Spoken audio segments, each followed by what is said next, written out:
बोलिए वृंदावन बिहारी लाल की जय।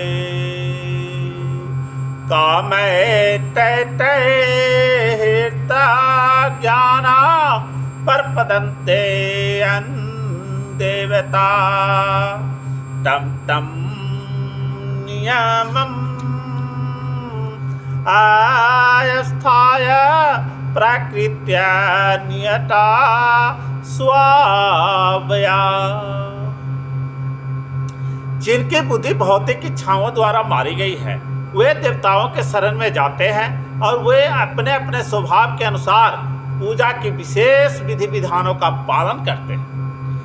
तो कहने का इस श्लोक के माध्यम से कहने का तात्पर्य है, जो समस्त भौतिक कलमश से मुक्त हो चुके हैं वे भगवान के शरण ग्रहण करते हैं और उनकी भक्ति में तत्पर होते हैं। तो जब तक भौतिक कलमश धूल नहीं जाता तब तक वे स्वभावतः या भक्त रहते हैं, किंतु जो भौतिक इच्छाओं के होते हुए भी भगवान की ओर उन्मुख होते हैं और वो बहिरंग प्राकृतिक द्वारा आकृष्ट नहीं होते,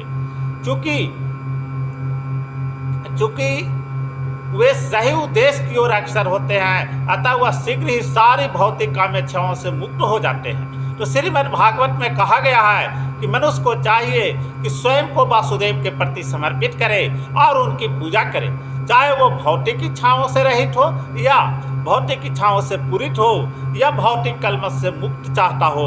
जैसा कि भागवत में कहा गया है, अकाम सर्व कामो वा मोक्ष कामो उदारधि तीव्रेन भक्ति योगेन अजेत पुरुषाम परम।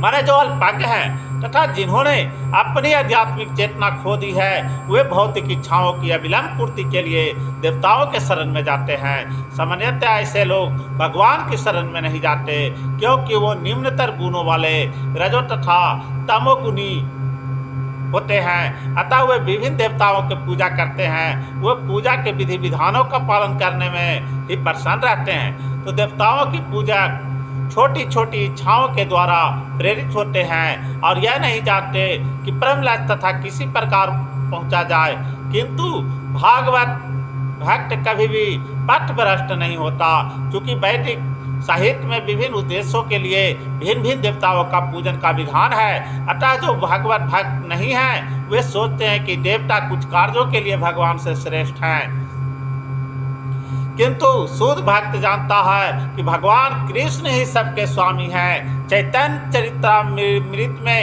कहा गया है कि एकले ईश्वर कृष्ण और सब वृत्या, केवल भगवान श्री कृष्ण ही स्वामी हैं।